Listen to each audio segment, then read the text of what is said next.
Happy to have Coach Beamer, and he will go right straight to questions. We'll start here on the front row. Hey, Shane. Rick Henry, WIS-TV, Columbia, South Carolina. I know your son, Hunter, is probably one of your strongest critics. Before you leave to come to SEC Media Days, does he give you any advice on what to say and what not to say? No, thanks for the question, Rick. He was actually very positive today.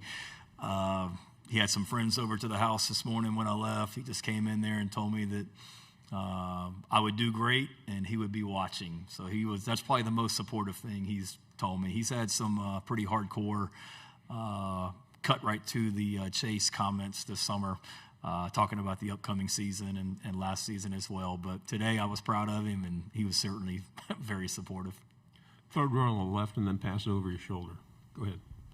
Hey, Coach, Cameron Lejeune, WAKA out of Montgomery, Alabama. Can you just talk a little bit about what position group you're most excited about going into fall camp and why? I think there's a lot of positions. I know that's coach speak, but I really, feel that way. There's a lot of positions that I'm excited about. Probably for me, not necessarily because I'm more excited about this position than another position, but the receiver position, just because of the amount of competition we have in that room. Last year at SEC Media Day, I'm sure I was asked or I talked about the receiver room because we had, guys like Nicholas Harbor and Mazio Bennett returning, but we had just signed, 5 or 6 high school freshmen that were joining the program. All those guys are still there. Nick's back. Mazio's back. Those freshmen are now a year older. We've brought in some transfers since then, and we've brought in another high school wide receiver since then. So all the competition and depth that we had last year, it's even more so now. So that's a battle that I'm, looking forward to watching in the fall or watching in August. We're not going to be able to play 10 receivers every game, so it's going to be exciting as we get into August to really see how that position group shakes itself out and who steps up and solidifies themselves as being a core member of the wide receiver rotation. Third row on the end. Hey, Coach. Abby Miller from The Reflector with Mississippi State. You guys are coming off a home loss against Clemson. How are you preparing to get on the road and hopefully secure the win this season? Yeah, we got a lot of work to do before we get to Thanksgiving weekend. That rivalry's been strange in my 5 years as the head coach, and that the home team hasn't won yet. They've beaten us 3 times in Columbia, and we've beaten them 2 times at Clemson. So hopefully that continues. But we've got a lot of work to do before then. For us, we've always been a team that we've tried to just get better as the year goes. And the key for us on that one will be, to be a better team game 12 when we get to that game than what we were game 1. And it's a great rivalry. It's a special rivalry. We have a lot of respect for their program and how they do things. And, that's a long ways away, but we'll be excited when we get to that one. Fourth row on the aisle. Tyler Shaw with KBTX and Bryan College Station. You host Texas A&M again this year. What do you attribute last year's second half collapse, and then really the last 2 years kind of the opposite? I mean, that game has kind of, been very, hot and cold for both teams. Yeah. I liked her question better. Yeah, that was a tough 30 minutes. First of all, I think you give them an amazing amount of credit, Coach Elko and his team, to be able to come back from that deficit.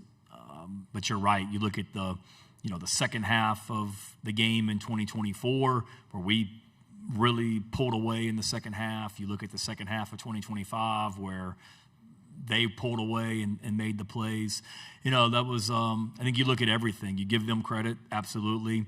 And then for me, looking back at that game, it was just, there were a lot of mistakes that we made in the second half that just were just not like us, whether it was mental errors, physical plays that we made or didn't make. So as the head coach, you look at it and you say to yourself, why? And why did we not make those plays in the second half when we made those plays or didn't make those mistakes in the first half? Is it putting too much pressure on yourself? Is it momentum? Is it the adversity continued to grow and we didn't handle it? I'm sure all those are, all the answers to that are probably yes in some way. But at the end of the day, that was a really, really tough loss. But we had 30 really good minutes of football, and we had opportunities in the second half of that game to make plays and not even let it get to the fourth quarter. And we didn't do that. So ultimately that's on me, and we need to be better this year when they come to Columbia because we know what kind of team and how well coached that group is. On the aisle, third row. Michael Sauls with the State. Shane, Nick is somebody his production has increased year over year in these past 3 years. As he enters year 4, what are your expectations production-wise? Is it something where you want him to have an 1,000-yard season? Is it something where you want, the defense be focused on him so other guys can eat? I'm just curious what your expectations are for him. Yeah, I don't go into a season ever with any running back, tight end, wide receiver, quarterback saying, okay, these would be the ideal goals, ultimately what gives us the best chance to win football games. I'm sure Nick would say the same thing, but absolutely he's a problem for defenses. In that A&M game, he showed what he could do when he caught that ball over there on our sideline and outran the whole defense into the end zone. That's who he is, and he's a better player now than what he was last year at this time with the way that he's grown. So certainly if he's a 1,000-yard receiver or whatever, that bodes well for us because we know that teams are going to do what they can to try and not let him have the impact that he can have on games, and that's why we need those other receivers to step up. But in regards to number of catches or yards or touchdowns, I really don't care. Same thing with the running back position, tight end position, how many yards Lenoris throws for. For me, at the end of the day, it's how many wins do we have, and we'll do what we need to do to win football games.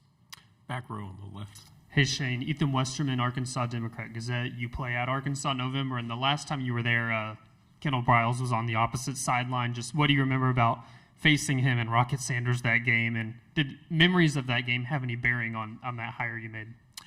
Yeah, I remember what K.J. Jefferson and Rocket Sanders did that day, and they were a hard offense to stop. I think they scored like 48, if I'm not mistaken, and it was one of those. They had a hard time stopping us, and we had a hard time stopping them that day. I remember we had a critical turnover over on our sideline in the second half that was a critical play in that game. But certainly Kendall, I knew who he was, didn't know him personally. Going into that day, what he did that day was impressive, the way that offense operated and how efficient they were. So certainly when I was going through the process of hiring a new offensive coordinator, I went back and I watched that game. I mean, I remember I was there, obviously, and we didn't win. But I remember it, but I wanted to go back and watch, how they attacked us and what they did and some of the things they did offensively. And watching the tape of that game back in December when I was going through this process of hiring an offensive coordinator, watching the tape of that game on my computer did nothing but reaffirm, that Kendall was somebody that I wanted to get in our program. Fourth row and then pass it over. Hey, Coach, Xavier McKnight with WWSB in Sarasota. So South Carolina and Georgia have had a storied SEC rivalry for decades now, but you haven't played each other since 2023. But you've got them back on the schedule for this season. What does it mean to you to be able to bring that back, and what do you think it does for your fan base? Yeah, I'm excited.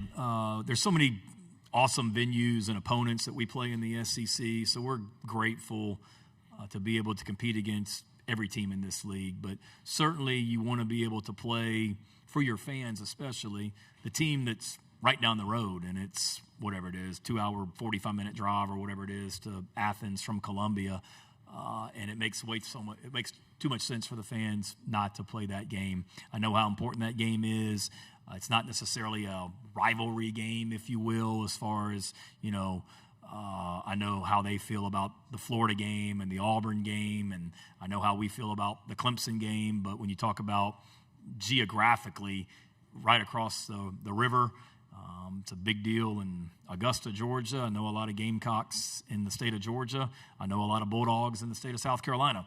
And I love being able to play it. It'll be fun. Every year that I've played them, it's always been early in the season when we've played them since I've been the head coach. So it'll be neat to play them later in the year in Columbia in November. I know it'll be rocking in Williams-Brice that night. And I know just like 21 and 22 and 23 when we played them, I know it'll be a big challenge for us too because of the players on that team and how well coached they are.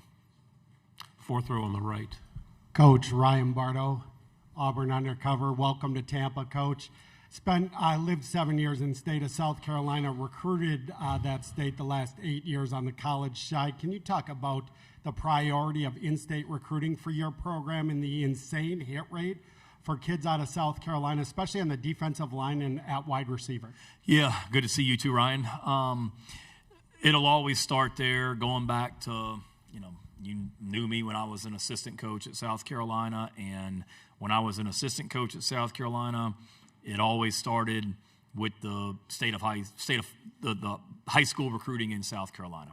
And during my time there, there's so many great players that went to Clemson, went to South Carolina, but then even guys that didn't, whether it be, Robert Quinn or A.J. Green or Carlos Dunlap. Those are some great players that went to other schools, unfortunately.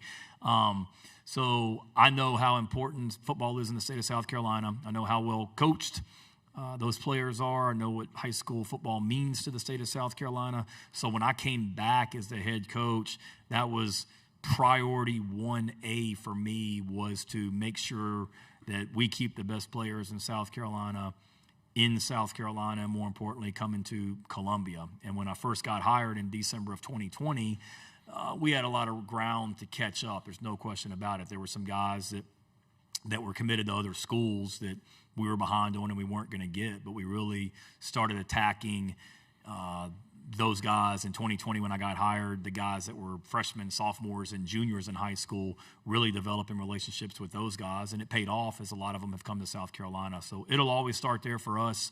We've got to do a great job in our own state and keep those best players, hopefully in South Carolina, but especially in Columbia. Two final questions. We go on the left, and then we'll finish right here. Yeah, Barry Trammell with the Tulsa World. Hey, Barry. How you doing, Shane? I'm doing great. In college football, we seem to be hitting a stretch where it's tougher than ever to run the ball. Some teams are doing it okay, but you got people like Alabama and Texas, LSU, Oklahoma couldn't run it all last year. What is something going on swinging with just the cultural of strategic football where it's harder than ever to run? That's a great question. I think it has a lot to do with the defenses that you face, especially in this league. You're in Oklahoma. Coach Venables, he's a nightmare to try and run the ball against because of, one, they got really good players, but just schematically. I'm sure he's no different, but every staff I've ever been a part of, including our own, the number one thing you want to do defensively is stop the run. Because if you stop the run, then it limits the other team's ability on offense to do just about anything. And go back and look 5 years running and just look at the NCAA run defense stats. And if you just typed in, not total defense, not scoring defense, just run defense, top 10's probably won a national championship or been in the college football playoff. That's just consistent. And we want to stop the run. So teams are going to do everything in their power to take that away. That's always been the case, not just now.